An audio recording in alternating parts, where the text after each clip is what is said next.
ಒಂದು ಕಾಗೆತ್ತು. ಒಂದು ಊರಲ್ಲಿ ಒಂದು ಕಾಗೆ ಇತ್ತು. ದೊಡ್ಡದೊಂದು ವೃಕ್ಷದಲ್ಲೇ ಎಲ್ಲ ಮನೆ ಮಾಡಿದ್ದು ಪಕ್ಷಿಗಳು, ಅದರಾಗ ಒಂದು ಕಾಗೆ ಇತ್ತು. ಆ ಊರಲ್ಲೆಲ್ಲ ಕಾಗೆಯನ್ನು ಬೈತಿದ್ರು. ಕೆಟ್ಟ ಕರಿ ಕಾಗೆ ಅಂತೂ ಬೈತಿದ್ರು. ಎಲ್ಲರೂ ಬೈತಿದ್ರು. ಊರವರೆಲ್ಲ ಬೈಯೋರು, ಲಕ್ಷ್ಮೇಶ್ವರದವರೆಲ್ಲ ಬೈತಿದ್ರು. ಅದಕ್ಕೆ ಕಾಗೆಗೆ ಯಾಕೆ ಅದು ಮಾತಾಡಿದರೆ ಕಿವಿಗೆ ಕರ್ಕಶ, ನೋಡಿದರೆ ಕಣ್ಣಿಗೆ ತಾಪ.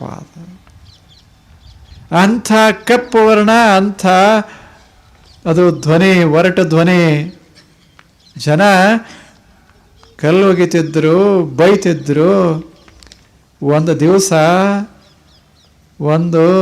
ಒಬ್ಬ ಸಂತ ಬಂದ, ಕೇಳ್ದ ಕಾಗೆಗೆ, ಅಲ್ಲೋ ಈ ಊರಾಗ ಇಷ್ಟು ಬೈತಾರ ನಿನಗೆ, ನಿನ್ನ ಯಾರ್ಯಾರು ಹಚ್ಚಿಕೊಳ್ಳೋದಿಲ್ಲ, ನಿನ್ನ ಬಣ್ಣ ಹಚ್ಚಿಕೊಳ್ಳೋದಿಲ್ಲ, ನಿನ್ನ ಸ್ವರ ಹಚ್ಚಿಕೊಳ್ಳೋದಿಲ್ಲ, ಇಷ್ಟು ಬೈತಾರ, ಮತ್ತು ಇದೇ ಊರಾಗದಿಯಲ್ಲ ಯಾಕೆ ಅಂತ. ಅವಾಗ ಕಾಗೆ ಹೇಳ್ತು, ಯಾಕದೀನಿ ಅಂದ್ರೆ ಯಾರ್ಯಾರು ಬೈತಾರ ಅವರ ಮನಸ್ಸು ಎಷ್ಟು ಕುರೂಪಾಗ್ಯದ ನೋಡಾಕದೀನಿ ಅಂತ. ನನ್ನ ಧ್ವನಿ ಕೆಟ್ಟಿರಬಹುದು, ನನ್ನ ರೂಪ ಕೆಟ್ಟಿರಬಹುದು, ಆದರೆ ನಾನು ಎಂದೂ ಅದನ್ನು ತಾಪ ಮಾಡಿಕೊಂಡಿರಲಿಲ್ಲ. ನನ್ನ ರೂಪ ನೋಡಿದವ್ರು ತಾಪ ಆಗ್ತದೆ, ನನ್ನ ಶಬ್ದ ಕೇಳಿದವ್ರಿಗೆ ತಾಪ ಆಗ್ತದೆ, ನನಗೇನು ಆಗೇ ಇಲ್ಲಲ್ಲ, ಮತ್ತೆ ಯಾಕೆ ಈ ಊರು ಬಿಡೋದು ಅಂತೂ. ನಾನು ಅದರ ಕಡೆ ಲಕ್ಷ್ಯ ಕೊಡೋದಿಲ್ಲ. ಮಹಾನುಭಾವನೆ, ಹಂಗೆ ಲಕ್ಷ್ಯ ಕೊಡ್ತಿದ್ರೆ ಬದುಕೋದು ಹೆಂಗೆ ಸಾಧ್ಯ? ಮನುಷ್ಯನಕ್ಕಿಂತ ಹೆಚ್ಚು ಆಯುಷ್ಯ ನಮಗೆ. ಮನುಷ್ಯ ಮೊನ್ನೆ 5 ಲಕ್ಷ ವರ್ಷದ ಹಿಂದೆ ಬಂದ, ನಾವು ಕಾಗೆಗಳು ಕೋಟಿ ವರ್ಷದ ಹಿಂದೆ ಬಂದೇವಿ, ಇನ್ನೂ ಬದುಕ್ತೀವಿ. ಮನುಷ್ಯ ಹೋಗ್ತಾನೆ, ನಾವು ಬದುಕ್ತೀವಿ. ಯಾಕೆ? ನಮ್ಮದು ಹೊರಗಪ್ಪ, ಒಳಗೆ ಕೆಂಪ. ನಮ್ಮ ಧ್ವನಿ ಒರಟ, ನಮ್ಮ ಭಾವ ಮಧುರ. ನಾವು ತಲೆಯೊಳಗೆ ಹಾಕ್ಕೊಂಡಿಲ್ಲ, ಯಾರು ಏನಂದ್ರೂ ತಲೆ ಹಾಕ್ಕೊಂಡಿಲ್ಲ. ಯಾಕೆ? ನಾವು ಬದುಕಬೇಕಾಗ್ಯದ. ಆದ್ದರಿಂದ ಇಷ್ಟೆಲ್ಲ ಜನತೆಯ ಮಧ್ಯದಲ್ಲೂ ನಕ್ಕೋತ ಅವರು ಕಲ್ಲು ಒಗೆದರು, ಅದು ಮೈಗೆ ಹತ್ತಲಾರ್ದಂಗೆ ನಾನು ಹಾರ್ಕೊಂತ ಮಸ್ತಾಗಿನೇ ಬದುಕಿದ್ದೆ. ಊರಾಗ ಮಸ್ತಾಗೆ ಬದುಕಿದ್ದು. ಅದು ಗಿಳಿ ಇಲ್ಲಿತ್ತು, ಒಂದು ಗಿಳಿ. ಅದು ಇವ ಹೊಗಳದ, ಮೆಚ್ಚ ಅವನ ಕೈಗೆ ಸಿಕ್ತು, ಒಳಗೆ ಹೋಗಿ ಸಿಕ್ಕೊಂಡದನ, ಸಿಕ್ಕೇ ಇಲ್ಲ ಅಂತ. ಸಿಗದಂಗೆ ಬದುಕಬೇಕು, ಜೀವನ ಕೆಡದಂಗೆ ಬದುಕಬೇಕು, ಕೆಟ್ಟದರ ಮಧ್ಯದಲ್ಲಿಯೇ ನಕ್ಕೋತ ಬದುಕಿರಬೇಕು, ಅದು ಜೀವನ. ಅದನ್ಯಾಕೆ ತಲೆಗೆ ಹಾಕ್ಕೊಳ್ಳೋದು? ಕಾಗೆ ಹೇಳ್ತು ಅಷ್ಟು ಸುಂದರ ಮಾತುಗಳನ್ನು. ಅವಾಗ ಸಂತ ಹೇಳ್ದ, ಇದು ಸ್ವಲ್ಪ ಎಲ್ಲರಿಗೆ ಗೊತ್ತಾದ್ರೆ ನಮ್ಮ ಜೀವನ ಸ್ವರ್ಗ ಆಗ್ತದೆ, ನಮ್ಮೂರ ಸ್ವರ್ಗ ಆಗ್ತದೆ, ನಮ್ಮ ಈ ಭೂಮಂಡಲ ಸ್ವರ್ಗವಾಗ್ತದೆ. ಏನು ಹಾಕಬೇಕೋ ಅಷ್ಟೇ, ಎಷ್ಟು ಹಾಕ್ಕೋಬೇಕೋ ಅಷ್ಟೇ, ಹಂಗೆ ತೆಗೆದು ಒಗಿಬೇಕು ಅಷ್ಟೆ. ಒಂದು ಮುಳ್ಳ ಮುರಿತು ಅಂದ್ರೆ ಅದನ್ನು ಅಲ್ಲೇ ಇಟ್ಕೋಬಾರ್ದು, ತೆಗಿಯೋದದ, ಹೊರಗೆ ಒಗೆಯೋದದ. ಮುಂದೆ ಯಾರಿಗೇ ಹೇಳಬಾರ್ದು ಮುಳ್ಳು ಮುರಿದತ್ತು ಅಂತ. ಮುರಿದತ್ತಂತ ಯಾರಿಗೆ ಹೇಳಬಾರ್ದು. ಹೇಳಿದ್ರೆ ಮತ್ತೆ ಮುರಿದು ನೋವು ಶುರುವಾಗ್ತದೆ. ಹಾಗಿರಬೇಕು ಜೀವನ. ಜೀವನವನ್ನು ಸುಂದರ ಮಧುರ ಮಾಡಿಕೊಂಡಿರಬೇಕು ಮನುಷ್ಯ. ಯಾವ ಮತ ಪಂಥ ಮಹತ್ವದ್ದಲ್ಲ, ಯಾವ ಜಾತಿ ಧರ್ಮ ಮಹತ್ವದ್ದಲ್ಲ. ಜಗತ್ತಿನಲ್ಲಿ ಒಂದೇ ಒಂದು ಸುಂದರವಾದಂಥ ಜೀವನ, ಅದು ಜೀವನ, ಮಧುರ ಜೀವನ. ಅದು ಬಹಳ ಮಹತ್ವದ್ದು.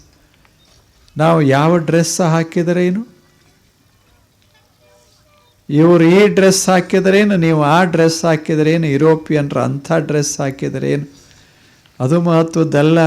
ಯಾವುದು ಮಹತ್ವದ್ದು? ಎದೆ ಮಹತ್ವದ್ದು, ಬದುಕ ಮಹತ್ವದ್ದು. ಅಂಥ ಬದುಕನ್ನು ಸಾಗಿಸೋದು ಬಹಳ ಮಹತ್ವದ್ದು. ಅದಕ್ಕೆ ಅಲ್ಲ ಮಹಾಪ್ರಭು ಹೇಳ್ದ, ಜನರಿಗೆ ಇದು ಗೊತ್ತಾಗ್ತಾ ಇಲ್ಲಲ್ಲ. ಹೋಗೋದದ, ಬಹಳ ದಿವಸ ಹಿಂದೆ ಬಂದಿಲ್ಲ, ಮೊನ್ನೆ ಬಂದದ, ಇನ್ನು ಮತ್ತೆ ಹೋಗ್ತದೆ. ಮಧ್ಯದಲ್ಲಿ 4 ಕ್ಷಣಗಳದಾವಲ್ಲ, ಅದರ ಬಗ್ಗೆ ಕಾಳಜಿ ಬೇಕಲ್ಲ. ನಾನು ಎಲ್ಲಿ ಹುಟ್ಟಿದೆ ಅನ್ನೋದು ಬಹಳ ದೊಡ್ಡದಲ್ಲ, ಯಾವಾಗ ಸಾಯ್ತೇನೆ ಅನ್ನೋದು ಬಹಳ ದೊಡ್ಡದಲ್ಲ, ನಾನು ಬದುಕ್ತೇನೆ ಅನ್ನೋದು ಬಹಳ ದೊಡ್ಡದು. ಯಾರ ಬಗ್ಗೆನೂ ಬಹಳ ತಲೆ ಕೆಡಿಸ್ಕೋಬಾರದು. ಸಾವಿನ ಬಗ್ಗೆ ವಿಚಾರ ಅಲ್ಲ, ಬದುಕೋದ್ರ ಬಗ್ಗೆ ಯೋಚನೆ ಇರಬೇಕದ. ಬದುಕೋದು, ಅಂಥ ಬದುಕನ್ನು ಮಧುರಗೊಳಿಸಿಕೋಬೇಕಾಗಿತ್ತು ಅಂದರೆ ಏನು ಮಾಡಬೇಕಾಗ್ತದೆ ಅನ್ನೋದನ್ನು ನಾವು ನೋಡ್ತಾ ಇದ್ದೇವೆ. ಅದನ್ನು ನಾವು ನೋಡ್ತಾ ಇದ್ದೇವೆ. ಅದಕ್ಕೆ ಸ್ವಲ್ಪ ಸತ್ಸಂಗ ಬೇಕಾಗ್ತದೆ, ಸತ್ಸಂಗ ಬೇಕಾಗ್ತದೆ.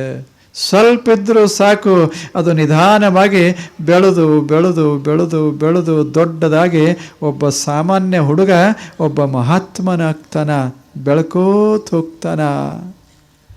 ಸಂಗಾತ್ ಸಮುದ್ರ ಎಂತ ಯಾವುದೇ ಇರಲಿ, ಸಂಘ ಸಿಕ್ತು ಅಂದರೆ ಅದು ಬೆಳೀತದೆ, ದೊಡ್ಡದಾಗ್ತದೆ.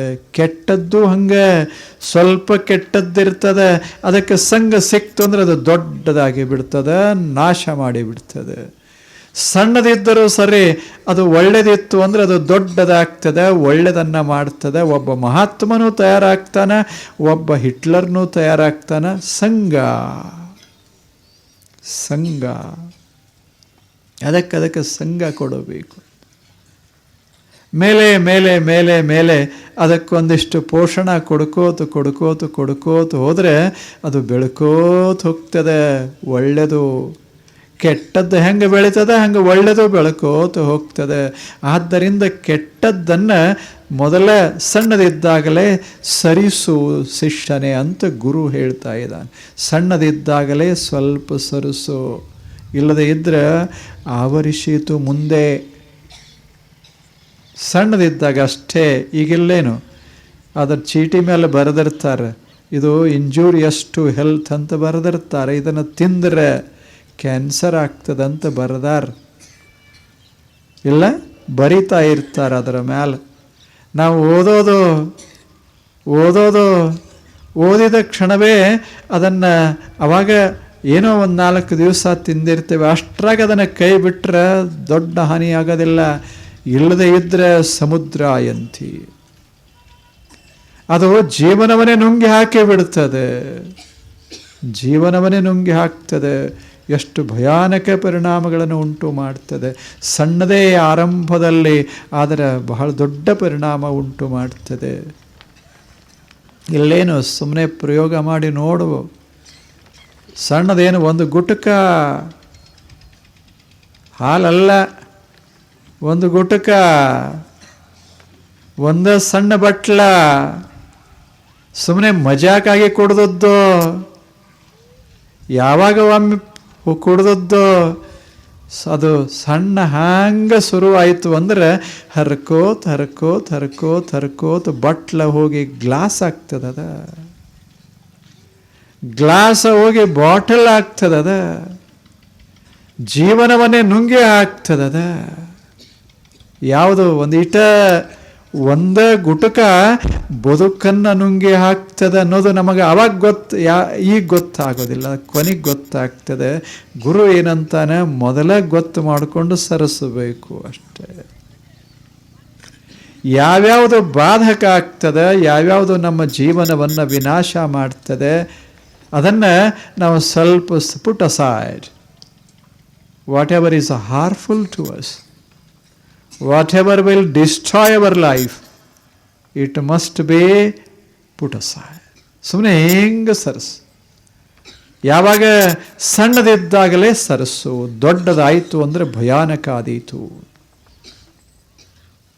ಅದನ್ನು ದೊಡ್ಡದ ಮಾಡಬಾರ್ದಾಯಿತು ಅಂದರೆ ದೊಡ್ಡದ ಮಾಡೋರ ಸಂಘ ಬಿಡಬೇಕಾಗ್ತದೆ. ಇಲ್ಲೇನು ಜಗಳ ಹಚ್ಚೋರು ಕೆಲವ್ರು ಇರ್ತಾರೆ. ಈಗ ನಾನೇ ಅಂತ ತಿಳ್ಕೊಳ್ಳಿ, ನಿಮ್ಮ ಸಣ್ಣಗೆ ಶುರುವಾಗಿರ್ತದೆ, ಇಬ್ಬರಲ್ಲಿ ಸುಮ್ಮನೆ ಸಣ್ಣದಿರ್ತದೆ. ನಾನು ಅದಕ್ಕೆ ಸ್ವಲ್ಪ ಹಂಗೆ ಹುಲ್ಲು ಹಾಕಿ ಅದಕ್ಕೊಂದಿಷ್ಟು ಹಳ್ಳಿ ಹಾಕಿ ಅದನ್ನು ಬೆಳೆಸಿ ಬೆಳೆಸಿ ಬೆಳೆಸಿ ಬೆಳೆಸಿ ಮುಂದೆ ಮನೆ ಒಡೆಯಂಗೆ ಮಾಡ್ತೀನಿ, ಸಮಾಜ ಒಡೆಯುವಂಗೆ ಮಾಡ್ತೀನಿ, ದೇಶನೇ ಒಡೆದ ಎರಡಾಗ್ತದೆ ಹಂಗೆ ಮಾಡ್ತೀನಿ. ಅಷ್ಟೆ ಸಣ್ಣದ. ಆದರೆ ಕೆಲವರು ಅದನ್ನು ಬೆಳೆಸಿ ಬೆಳೆಸಿ ಬೆಳೆಸಿ ದೊಡ್ಡದು ಮಾಡಿ. ಅಂಥವ್ರ ಸಂಘ ಶುರುವಾಯಿತು ಅಂದ್ರೆ ಎಲ್ಲ ಒಡ್ಕೋತು ಒಡ್ಕೋತು ಒಡ್ಕೋತು ಹೋಗ್ತದೆ. ಸಂಘ ಬಹಳ ಮಹತ್ವದ್ದು. ಕೆಟ್ಟ ಮಾಡವನ ಸಮೀಪಕ್ಕೆ ಇನ್ನೊಬ್ಬ ಕೆಟ್ಟ ಮಾಡವ ಬಂದ ಅಂದ್ರೆ ಡಬಲ್ ಆಗ್ತದೆ ಅಷ್ಟೇ. ಅದು ಜಾಮೆಟ್ರಿಕಲ್ ರೇಷಿಯೋದಾಗ ಹೆಚ್ಚು ಹಾಕ್ಕೋತ ಹೋಗ್ತದೆ. ಇಂದು ಇಬ್ಬರಿದ್ದವ್ರು 4 ಆಗ್ತಾರ, 8 ಆಗ್ತಾರ, 16 ಆಗ್ತಾರ. ಹಂಗೆ ಬೆಳ್ಕೋತ ಬೆಳ್ಕೋತ ಹೋಗ್ತದೆ. ಹಾಗೆ ಇದು ಬದುಕ. ಇಂಥ ಬದುಕಿನಾಗ ಸಂಘ ನಾವು ಬಹಳಷ್ಟು ಕಾಳಜಿಪೂರ್ವಕ ಯಾವ ಸಂಘ ಮಾಡಿದರೆ ನಮ್ಮ ಜೀವನ ಉದ್ಧಾರ ಆಗ್ತದೆ, ಒಳ್ಳೆಯದಾಗ್ತದೆ, ನಾವು ನಗನಗತ ನಮ್ಮ ಜೀವನವನ್ನು ಕಳಿಬಲ್ಲೆವಿ, ಅಂಥ ಸಂಘ ಮಾಡ್ಕೋತಿರಬೇಕು. ಅಂಥ ಸಂಘ ಏನೋ ಒಂದು ಕಥೆ ಹೇಳ್ತಿರ್ತಾರೆ, ಸಂಘದ ಕಥೆ ಅದು. ಒಂದು ಹೊಲ, ಅದು ಬಾಳೆ ಹೊಲ, ಅದು ಬಾಳೆ ಬನ ಇತ್ತು. ಇದು ಗೊತ್ತಿಲ್ಲ, ಬಹಳ ಸುಂದರವಾದ ಕಥೆ ಇದು. ಸಣ್ಣ ಮಕ್ಕಳಿಗೆ ಹೇಳುವ ಕಥೆ, ಆದರೆ ದೊಡ್ಡವರಿಗೆ ಗೊತ್ತಾಗದ ಕಥೆ. ಒಂದು ಹೊಲ ಇತ್ತು, ಅದು ಬಾಳೆಯ ಬನ, ಅದು ಬಹಳ ಸುಂದರವಾಗಿ ಬೆಳೆದಿತ್ತು. ಅಂಥ ಹೊಲದ ಸುತ್ತಮುತ್ತ ಒಂದಿಷ್ಟು ರೇಷೆ ಹಾಕಿದ್ರು, ಬೇಲಿಯ ಸೀಮಾ ಹಾಕಿದ್ರು. ಅದರ ಒಳಗಿದು ಮಸ್ತಾಗಿ ಬೆಳೆದು ನಿಂತಿತ್ತು. ಒಂದು ದಿವಸ ಒಂದು ರಟಗಳ್ಳಿ ಬಂತು ಅಲ್ಲಿಗೆ. ಅದು ತಿರುಗಾಡ್ಕೋಂತ ಒಂದು ರಟಗಳ್ಳಿ ನೋಡಿರಲ್ಲ, ಮುಳ್ಳಿನ ಕಳ್ಳಿ, ಕ್ಯಾಕ್ಟಸ್, ಮುಳ್ಳಿನ ಕಳ್ಳಿ ಬಂತು. ಒಂದೇ ಇತ್ತು ಎಲೆ, ಅದಕ್ಕೆಲ್ಲ ಮುಳ್ಳುಗಳಿದ್ದು. ಅದು ಹಾಗೆ ಬಂದು ಸೀಮಾಕ್ಕೆ ನಿಂತು ಒಳಗೆ ಬಾಳೆ ಗಿಡಕ್ಕೆ ಕೇಳ್ತು, ಬಾಳೆ ಬನಕ್ಕೆ, ನನಗೊಂದಿಷ್ಟು ಇಲ್ಲೇ ಇರ್ತೇನೆ ದಂಡ್ಯಾಗ, ಒಂದು ಇಂಚ್ ಜಾಗ, 1 ಫೂಟ್ ಜಾಗ ಕೊಟ್ಟರೆ ಸಾಕು, ನನ್ನಷ್ಟಕ್ಕೆ ನಾನು ಆರಾಮ್ ಇರ್ತೇನೆ. ಎಲ್ಲ ಕಡೆ ನನ್ನನ್ನು ಹೊರಗೆ ಹಾಕಕ್ಕೆ ಹತ್ಯಾರ, ಇಲ್ಲರೇ ಬಂದು ಒಂದಿಷ್ಟು ಇರ್ತೇನೆ ಅಂತು. ಅದಕ್ಕೆ ಎಲ್ಲರೂ ಹೊರಗೆ ಹಾಕಿದ್ರು. ಎಲ್ಲ ಕಡೆ ಹೋಗಿ ಕೇಳ್ತತ್ತು, ನಾ ಇಲ್ಲಿ ಇರ್ತೀನಿ ಅಂತ.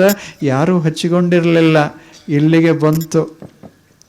ಅದು ಒಂದೇ ಎಲೆ, ದಪ್ಪ ಎಲೆ, ಅದರ ಮೇಲೆ ಮುಳ್ಳುಗಳು. ಅಲ್ಲಿ ಬಂದು ಕೂತು ಕೇಳ್ತು. ಅವಾಗ ಬಾಳೆ ಗಿಡದ ಮಾಲೀಕಿದ್ದಲ್ಲ, ಅಂದ್ರೆ ಅವ ಬಾಳೆ ಗಿಡನೇ.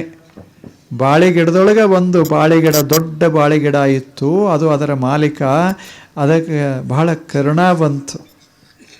ಅದು ಹೇಳ್ತು, ಆಯಿತು, ನೀ ಭಾಳ ಸಣ್ಣವದಿ, ಪಾಪ ಇದ್ದಕ್ಕೋ, ಏನು ನಮಗೆ ಬೇಕಾದಷ್ಟು ಭೂಮಿ ಅದ, 1 ಫೂಟ್ ಕೊಡಕ್ಕೇನಾಗ್ಯದ ಅಂತ ತಿಳ್ಕೊಂಡು 1 ಫೂಟ್ ಜಾಗದಾಗಿರು, ಮತ್ತು ಆ ಕಡೆ ಹೊಯ್ದಾಡಬೇಡ, ನಿನ್ನ ಮೈ ಮಗ ಮುಳ್ಳು ಭಾಳ ಅಂತು. ಅವಾಗ ಅದು ರಟಗಳ್ಳಿ ಅದು ಅಲ್ಲೇ ಆಯಿತು, ನೀ ಹೇಳ್ದಂಗೆ ಕೇಳ್ತಾನೆ, ಎಲ್ಲಿ ಹೋಗೋದಿಲ್ಲ, ನನಗೆಲ್ಲಿ ಕಾಲದವ ಹೇಳು, ಹಂಗದೀನಿ ನೋಡು, ಬಿದ್ದೆ ಅಂದರೆ ಬಿದ್ದೇ ಬಿಟ್ಟೆ, ಇಲ್ಲೇ ಇರ್ತೀನಿ ಅಂತ ಅಲ್ಲಿ ವಾಸ ಮಾಡ್ತು, ಬೇರೆ ಹಿಡಿತು. ಹಾಗೆ ಸ್ವಲ್ಪ ಬೆಳಕೋತು ಬಂತು, 1 ಫೂಟ್ ಹೋಯಿತು, ವಿಸ್ತಾರ ಆಯಿತು. ಅವಾಗ ಬಾಳೆಗಿಡ ಹೇಳ್ತು, ಮಾಲೀಕ ಬಾಳೆಗಿಡ, ಏನು ದೊಡ್ಡ ಬಾಳೆಗಿಡ ಇತ್ತು, ಯಜಮಾನ ಬಾಳೆಗಿಡ, ಅದು ಹೇಳ್ತು, ಅಲ್ಲೋ ಚಾಚಕತ್ತಿ ಅಲ್ಲ ಅಂತ. ಏನಿಲ್ಲಪ್ಪ, ನಾನೆಲ್ಲಿ ಚಾಸ್ತೇನೆ, ಸ್ವಲ್ಪ ಬೆಳಿಬೇಕಲ್ಲ, ಸುಮ್ಮನೆ ಹಂಗೆ ಇರೋದೇನದ, 1-4 ಹಿಂಗೆ ಸುಮ್ಮನೆ ಕೈ ಚಾಸ್ತೇನೆ ಅಷ್ಟೇ, ಏನೂ ಮಾಡೋದಿಲ್ಲ. ಹೀಗೆ ಅನ್ಕೋತ ಹೋಯ್ತು. ಮೊದಲೆಲ್ಲ ಸುತ್ತಾಕ್ತು, ಸೀಮಾನೇ ಸುತ್ತ, ಇದು ವನವನ್ನೇ ಸುತ್ತಾಕ್ತು. ವನ ಒಳಗೆ ಸಿಕ್ಕಿಬಿತ್ತು. ಅಲ್ಲಿಂದ ಒಳಗೆ ಚಾಚಕ್ಕೆ ಶುರುವಾಯಿತು. ಅವಾಗ ಗಾಬರಿ ಆಯಿತು. ಯಾವುದು? ಬಾಳೆಗಿಡ. ಯಜಮಾನ ಬಾಳೆಗಿಡ ಗಾಬರಿ ಆಯ್ತು. ಹಿಂಗೆ ಒಳಗೆ ಬರಕತ್ತಿಯಲ್ಲ ಅಂತು. ಅದು ಅಂತು ನಕ್ಕು, ಈಗೇನು ಮಾಡ್ತೀಯ? ಸೀಮಾ ಮುಗಿದು ಹೋಗ್ಯದ.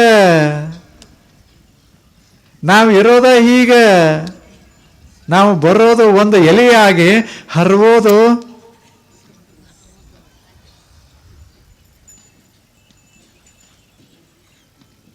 ಒಂದೊಂದು ಒಂದೊಂದು ಒಂದೊಂದು ಮಡಿ, ಬಾಳೆ ಗಿಡಗಳ ಮಡಿ. ಅದು ವ್ಯಾಪಿಸಿ ವ್ಯಾಪಿಸಿ ವ್ಯಾಪಿಸಿ ಕೊನೆಗೊಮ್ಮೆ ಕೊನೆಯ ಬಾಳೆಗಿಡ ನಾಶ ಆಗಿತ್ತು. ಆವಾಗ ಕೊನೆ ಬಾಳೆಗಿಡ ಅಂತೂ ನಾವು ಮೊದಲೇ ಇದಕ್ಕೆ ಅವಕಾಶ ಕೊಟ್ಟಿರದಿದ್ರೆ ಎಷ್ಟು ಚಲೋ ಆಗ್ತಿತ್ತಲ್ಲ. ಮೊದಲ ಹಂಗೆ ಗೊತ್ತಾಗೋದಿಲ್ಲದ. ಮೊದಲ ಕೊಟ್ಟಿದ್ರೆ ಬಾಳೆಯ ಬನ ಚಂದಾಗಿರ್ತತ್ತೋ, ಒಂದು ಬಾಳೆಗಿಡ ಉಳಿಲಿಲ್ಲ. ಅದು ವ್ಯಾಪಿಸಿ ಬಿಡ್ತು. ಹಂಗೆ ಒಮ್ಮೊಮ್ಮೆ ಹಂಗೆ ಆಗ್ತದೆ ಜೀವನದೊಳಗೆ. ಒಂದು ರಟಗಳ್ಳಿ ಬಂದು ಬೀಳ್ತದೆ,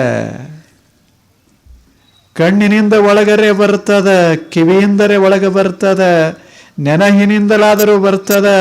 ಒಮ್ಮೆ ರಟಗಳಿ ಬಂದು ಮನಸ್ಸನ್ನು ಪ್ರವೇಶಿಸ್ತು ಅಂದರೆ, ಜೀವನವನ್ನು ಪ್ರವೇಶಿಸ್ತು ಅಂದರೆ, ಜೀವನದ ಈ ಭೂಮಿಯೊಳಗೆ ನಾವು ಬಾಳೆಯ ಹಣ್ಣುಗಳನ್ನು ಬೆಳಿಲಿಕ್ಕೆ ಆಗೋದಿಲ್ಲ.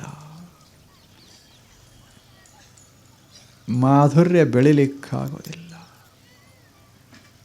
ರಟಗಳ್ಳಿ ಎಷ್ಟು ಚಂದಿಲ್ಲ ಕಥೆ, ಎಷ್ಟು ಸುಂದರದ ಮಾರ್ಮಿಕವಾದ ಕಥೆ. ಹಾಗೆ ನಮ್ಮ ದೇಹದಾಗ, ನಮ್ಮ ಮನಸ್ಸಿನಾಗ, ನಮ್ಮ ಮನ್ಯಾಗ, ನಮ್ಮ ದೇಶದಾಗ ಈ ರಟಗಳ್ಳಿಗಳು ಹೀಗೆ ಬಂದು ಬಿದ್ದು ಅಂದರೆ ಮನಸ್ಸು ಒಡಿತದೆ, ಮನೆ ಒಡಿತದೆ, ಸಮಾಜ ಚೂರು ಚೂರಾಗ್ತದೆ. ರಟಗಳ್ಳಿ ಅದ. ಯೋಚನಾ ಮಾಡಬೇಕು, ಅದನ್ನು ಆದಷ್ಟು ದೂರ ಇಡಬೇಕು. ಒಂದು ಕೆಟ್ಟ ವಿಚಾರ ಮನಸ್ಸನ್ನು ಹೊತ್ತು ಅಂದರೆ ಅದು ಅಷ್ಟಕ್ಕೆ ಉಳಿಯೋದಿಲ್ಲ, ವಿಶಾಲವಾಗ್ತದೆ, ದೊಡ್ಡದಾಗ್ತದೆ, ಮನಸ್ಸನ್ನೇ ತುಂಬಿಬಿಡ್ತದೆ, ಇನ್ನೇನೂ ಉಳಿಯೋದಿಲ್ಲ. ಹಂಗೆ ಜೀವನ ಆಗ್ತದೆ. ಆದ್ದರಿಂದ ಸ್ವಲ್ಪ ಯೋಚಿಸಿ ನೀನು ಬದುಕಬೇಕು ಅಂತ ಗುರು ಹೇಳ್ದ.